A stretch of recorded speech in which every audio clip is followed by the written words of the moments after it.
তো মার্ভেলের superhero team অর্থাৎ দ্য অ্যাভেঞ্জার্স এখনকার সময়ে পৃথিবীর সবচেয়ে জনপ্রিয় সুপারহিরো টিম এবং এর সবচেয়ে বড় কারণ হল এই টিমের মেম্বাররা। কারণ অ্যাভেঞ্জার্স টিমের প্রতিটি সুপারহিরো মেম্বার নিজেই এত বেশি পাওয়ারফুল এবং পপুলার যে তাদের কারণেই আজ অ্যাভেঞ্জার্সকে প্রায় সবাই জানে। কিন্তু যখন থেকে আয়রন ম্যান, ক্যাপ্টেন আমেরিকা এবং ব্ল্যাক উইডোয়ের মতো কি সুপারহিরোস অ্যাভেঞ্জার্স টিম থেকে দূরে সরে গেছে, তখন থেকে এই টিমের পপুলারিটি জনসাধারণের মধ্যে কিছুটা কমেও গেছে। কিন্তু এই কথা মার্ভেলও ভালোভাবে জানে এবং সেই কারণেই তারা এখন অ্যাভেঞ্জার্স টিমের মধ্যে কিছু এমন সুপারহিরোসকে অন্তর্ভুক্ত করতে চলেছে যারা এই টিমের পপুলারিটিকে আবার শীর্ষে নিয়ে যেতে পারে। তো চলো আজকের এই ভিডিওর মধ্যে আমরা এই টপিকটি বিস্তারিতভাবে আলোচনা করি এবং জানি সেই 15 সুপারহিরোজের সম্পর্কে যারা ভবিষ্যতে এমসিইউতে একজন অ্যাভেঞ্জার হয়ে অ্যাভেঞ্জার্স টিমের অংশ হতে পারে। তো এই ভিডিওটি খুব ইনক্রেডিবল হতে চলেছে, সেই কারণে এটি পুরো শেষ পর্যন্ত অবশ্যই দেখো। এবং যদি তুমি আমাদের চ্যানেলে নতুন হয়ে থাকো তাহলে সাবস্ক্রাইবের লাল বোতামের সাথে পাশের বেল আইকনটিও অলে সেট করে দাও, যাতে যখনই আমরা কোনো নতুন ভিডিও আপলোড করি তুমি সেই ভিডিওটি সবার প্রথমে দেখতে পারো। তো চলো আর দেরি না করে আজকের এই ভিডিওটি শুরু করা যাক। Number 15, Nova. তো মার্ভেল ইউনিভার্সের মধ্যে নোভা একটি সুপারহিরো টাইটেল যাকে কমিক্সে এখন পর্যন্ত দুজন সুপারহিরোস গ্রহণ করেছে। তাদের মধ্যে একজন হল স্যাম আলেকজান্ডার এবং অন্যজন হল রিচার্ড রাইডার। স্যাম আলেকজান্ডার এবং রিচার্ড রাইডার দুজনেই কিনেজ সুপারহিরোস, যাদের ওপর খুব কম বয়সে একজন সুপারহিরো হওয়ার দায়িত্ব এসে পড়ে। নোভা জান্ডারের নোভা কর্পসের ইলিট ওয়ারিয়ার। আর যদি নোভায়ের পাওয়ার্সের কথা বলি তাহলে নোভার কাছে superhuman strength, durability, super stamina এবং অ্যাডভান্সড হিলিং ফ্যাক্টরের পাশাপাশি এনার্জি জেনারেশনের পাওয়ার্সও আছে। নোভা পাওয়ারফুল শিল্ডস এবং ফোর্স ফিল্ড ক্রিয়েট করতে পারে, ফ্লাই করতে পারে এবং তার ওপর তার নোভা ফোর্স অ্যাবিলিটির সাহায্যে স্পেসে হাইপারস্পেস পোর্টালসও ক্রিয়েট করতে পারে। এমসিইউ এর মধ্যে নোভায়ের উপর একটি ডিজনি প্লাস সিরিজ আসতে চলেছে, যার মধ্যে প্রথমে আমাদের নোভায়ের অরিজিন দেখানো হবে আর তারপর এই সুপারহিরোকে আমরা অ্যাভেঞ্জার্স টিমের মধ্যেও দেখব। Number 14, Iron Heart. তো রিরি উইলিয়ামসের আয়রন হার্ট এমসিইউতে Black Panther Wakanda Forever movie থেকে তার এন্ট্রি করে ফেলেছে। আয়রন হার্ট অর্থাৎ কি রিরি উইলিয়ামস মার্ভেলের একজন টিনেজ সুপারহিরো, যে খুব কম বয়সের মধ্যে টনি স্টার্কের অ্যাডভান্সড আয়রন ম্যান আর্মারকে রিভার্স ইঞ্জিনিয়ার করে নিজের জন্য তার প্রথম আয়রন হার্ট স্যুট বানিয়ে ফেলে, যেমনটা তোমরা ব্ল্যাক প্যান্থার ওয়াকান্ডা ফরএভার মুভির মধ্যে দেখেছ। পাশাপাশি মার্ভেলের এই টিনেজ সুপারহিরো তার বুদ্ধি দিয়ে কি করতে পারে মুভির মধ্যে সেটাও আমাদের ভালোভাবে দেখানো হয়েছিল। আয়রন হার্টও খুব শীঘ্রই অ্যাভেঞ্জার্স টিমে যোগ দিতে চলেছে এবং এ নিয়ে এমন রুমার্স আসছে যে অ্যাভেঞ্জার্স টিমে যে জায়গায় আয়রন ম্যানকে দেওয়া হয়েছিল সেই জায়গাটি এখন আয়রন হার্টই সামলাবে এবং তার তীক্ষ্ণ বুদ্ধি এবং তার অ্যাডভান্সড আর্মার দিয়ে অ্যাভেঞ্জার্সকে সাহায্য করবে। Number 13, Kate Bishop. Katherine Elizabeth Bishop অর্থাৎ কি কেট বিশপ মার্ভেলের সেই সুপারহিরো যে এমসিইউ এর মধ্যে হকাইয়ের লেগাসিকে কন্টিনিউ করবে। কেট বিশপ একজন সাধারণ টিনেজার গার্ল যে দ্য অ্যাভেঞ্জার্সের চিটারি ইনভেশনের সময় হকাইকে শুধুমাত্র বো এবং অ্যারো দিয়ে চিটারি আর্মির মুখোমুখি হতে দেখে নেয়, যার পরে সে হকাইয়ের থেকে খুব বেশি ইন্সপায়ার্ড হয়ে যায় এবং নিজেও তার মতো হওয়ার চেষ্টা করে এবং পরে যখন হকাই নিজেই তার মেন্টর হয় তখন সে বো এবং অ্যারোতে সঠিকভাবে ট্রেন্ড হয়ে যায়। হকাইয়ের সিরিজের মধ্যে আমাদের কেট বিশপের অরিজিন স্পষ্টভাবে দেখানো হয়েছে এবং সেই কারণেই এখন পালা তার দ্য অ্যাভেঞ্জার্স টিমে দেখা যাওয়ার, যা এমসিইউ এর মধ্যে খুব শীঘ্রই হতে পারে। Number 12, Shang-Chi. তো শাং-চি এমসিইউ এর একজন বেশ নতুন সুপারহিরো যে তার ডেবিউ 2021 সালে আসা Shang-Chi and the legends of 10 rings movie দিয়ে করেছে। Shang-Chi hand to hand combats এবং মার্শিয়াল আর্টসে খুব বেশি ট্রেন্ড, বরং শাং-চি এর ফাইটিং স্কিলস এত বেশি যে বর্তমানে এমসিইউতে এমন কেউ নেই যে শাং-চিকে হ্যান্ড টু হ্যান্ড ফাইটসে হারাতে পারে। এর সাথে সাথেই শাং-চি এর কাছে এখন তার বাবার দেওয়া 10 রিংসও আছে এবং যতক্ষণ এই 10 রিংস শাং-চি এর কাছে থাকবে ততক্ষণ কারো পক্ষে শাং-চিকে হারানো খুব বেশি কঠিন হবে। শাং-চি কত বেশি পাওয়ারফুল এবং অসাম এটা তো আমরা সবাই তার সোলো মুভির মধ্যে দেখেই নিয়েছি এবং সেই কারণেই আমরা সবাই এটা ভালোভাবে জানি যে এখন যখন শাং-চি অ্যাভেঞ্জার্স টিমের অংশ হবে তখন সে এমসিইউতে আরও অনেক বড় ইনক্রেডিবল কাজ করবে। Number 11, MS Marvel. তো এমএস মার্ভেল অর্থাৎ কি কামালা খান এমসিইউর প্রথম পাকিস্তানি অরিজিন সুপারহিরো। এমএস মার্ভেলকে আমরা দেখতে পেয়েছি তার নিজের ডিজনি প্লাস সিরিজের মধ্যে, যার মধ্যে আমাদের তার অরিজিন থেকে শুরু করে তার ক্যারেক্টার ডেভেলপমেন্ট পর্যন্ত সবকিছু দেখানো হয়েছিল। কমিক্সের মধ্যে এমএস মার্ভেল একজন ইনহিউম্যান হয় যে তার পাওয়ার্স তখন পায় যখন সে টেরিজেন মিস্টের সামনে আসে।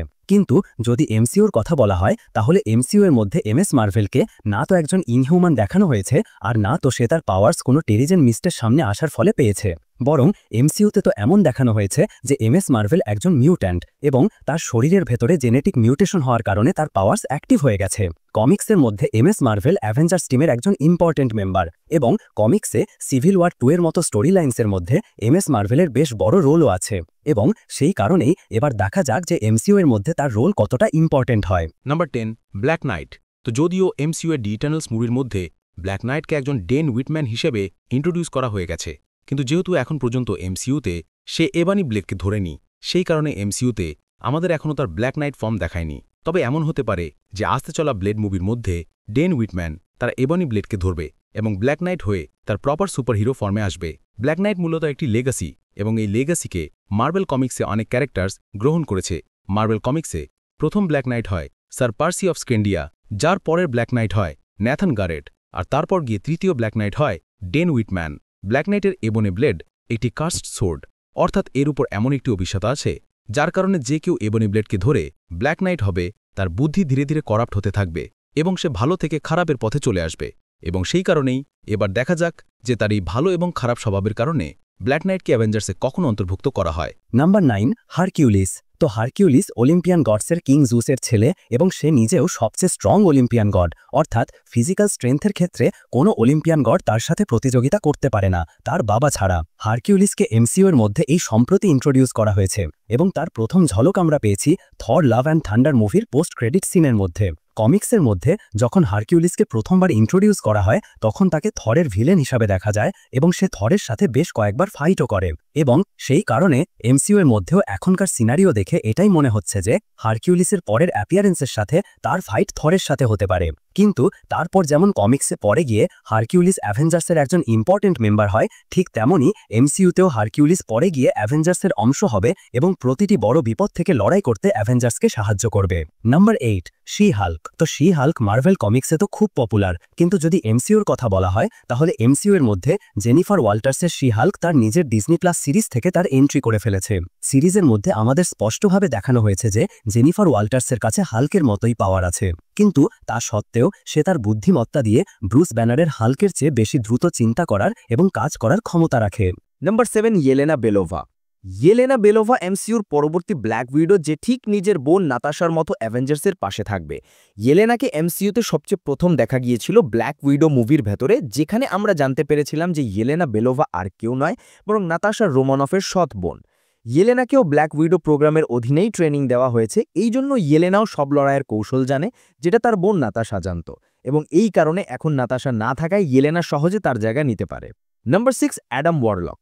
তো অ্যাডাম ওয়ারলকের এমসিইউতে আসার ইঙ্গিত আমরা সবাই গার্ডিয়ান্স অফ দ্য গ্যালাক্সির সেকেন্ড মুভির ভেতরেই পেয়ে গিয়েছিলাম, এবং এখন তো guardians of the Galaxy volume 3 এর ট্রেলারের ভেতরে অ্যাডাম ওয়ারলককে দেখানোর পর থেকেই এই কথাটা সম্পূর্ণ নিশ্চিত করা হয়েছে যে অ্যাডাম ওয়ারলক খুব তাড়াতাড়ি অ্যাভেঞ্জার্স টিমে যুক্ত হতে চলেছে।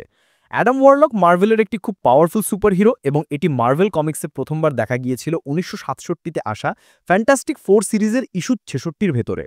কমিক্সে তো অ্যাডাম ওয়ারলককে কিছু সায়েন্টিস্টের একটি গ্রুপ তৈরি করে যাতে তারা সবাই অ্যাডাম ওয়ারলকের মাধ্যমে পুরো পৃথিবীতে রাজত্ব করতে পারে, কিন্তু যতদূর কথা বলা যায় এমসিইউ এর, তো মার্ভেল সিনেম্যাটিক ইউনিভার্সের ভেতরে অ্যাডাম ওয়ারলকের অরিজিনকে পরিবর্তন করা হয়েছে। Number 5, blade. তো মার্ভেলের ভ্যাম্পায়ার হান্টার খুব তাড়াতাড়ি নিজের সোলো মুভির সাথে এমসিইউতে নিজের এন্ট্রি নিতে চলেছে। ব্লেড ভ্যাম্পায়ার্সের শত্রু, যে ভ্যাম্পায়ার্সকে দেখতেই তাদের কেটে ফেলে। মার্ভেল সিনেম্যাটিক ইউনিভার্সের ভেতরে ভ্যাম্পায়ার্স আগেই উপস্থিত আছে, এবং এর ইঙ্গিত আমাদের থর র্যাগনারকে এবং লোকি সিরিজেও দেওয়া হয়েছে, এবং এই কথা তো প্রত্যেক মার্ভেল ফ্যান খুব ভালোভাবেই জানে যে যেখানে ভ্যাম্পায়ার্স থাকে সেখানে ব্লেডের দেখা যাওয়া তো নিশ্চিতই। ব্লেড একটি half human half vampire hybrid, এবং এর কারণও একটি ভ্যাম্পায়ারই, কারণ যখন ব্লেড জন্ম নিতে চলেছিল তখনই তার মাকে একটি ভ্যাম্পায়ার কেটে দেয়, যার পর ব্লেডের মায়ের তো মৃত্যু হয়ে যায়, কিন্তু ওই ভ্যাম্পায়ারের কাটার কারণে ব্লেড ভ্যাম্পায়ারের থেকে ইমিউন হয়ে যায়, এবং ছোটবেলা থেকেই ভ্যাম্পায়ার্সের কাটার ব্লেডের ওপর কোনো প্রভাব হয় না। আর তারপর যেমনই ব্লেড তার নিজের মায়ের মৃত্যুর কারণ জেনে যায় তেমনই সে বেরিয়ে যায় পৃথিবীর সমস্ত ভ্যাম্পায়ার্সের ধ্বংস করতে। Number 4, moon night.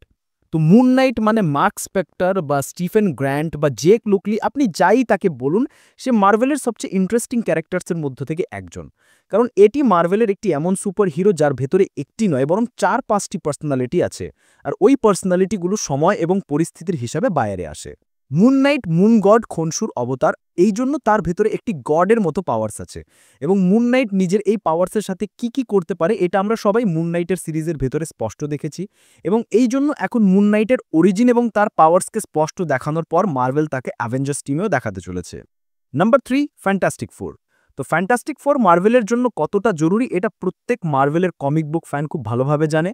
ফ্যান্টাস্টিক 4 মার্ভেলের সবচেয়ে প্রথম সুপার হিরো টিম, যেটা ইন্ট্রোডিউস হয়েছিল সাল 1961-তে আসা ফ্যান্টাস্টিক 4 সিরিজের ইস্যু 1 এর ভেতরে।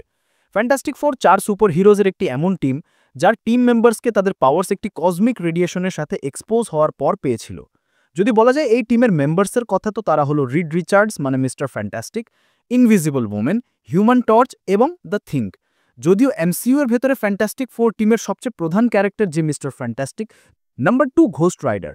তো ঘোস্ট রাইডার মার্ভেলের সবচেয়ে ওভার পাওয়ার্ড ক্যারেক্টার্সের মধ্যে থেকে একজন, কারণ কমিক্সে তার পাওয়ার্স হাল্কের থেকেও বেশি বলা হয়েছে এবং মার্ভেল কমিক্সের ভেতরে হাল্ক এবং মেফিস্টোর মতো অনেক ক্যারেক্টার্সকে হারিয়ে দিয়েছে এবং এখন এই পাওয়ারফুল ক্যারেক্টারও আমাদের খুব তাড়াতাড়ি এমসিইউতে দেখা দেবে, যেখানে সে অ্যাভেঞ্জার্স টিমের সাথে সাথে মিডনাইট সানস টিমেরও মেম্বার হবে।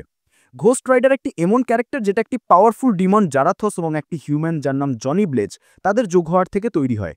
কিন্তু একটি হিউম্যান হোস্ট হয়েও ঘোস্ট রাইডার এত বেশি পাওয়ারফুল যে তাকে শেষ করতে পারা বা মেরে ফেলা ইম্পসিবল, মানে ghost rider near immortal. Number 1, Sentry. তো সেন্ট্রি মার্ভেলের one of the most powerful ক্যারেক্টার্সের সাথে সাথে পুরো মার্ভেল ইউনিভার্সের সবচেয়ে পাওয়ারফুল সুপার হিরো আছে এবং এই জন্য মার্ভেল বেশি দিন পর্যন্ত সেন্ট্রিকে আমাদের থেকে দূরে রাখতে পারবে না।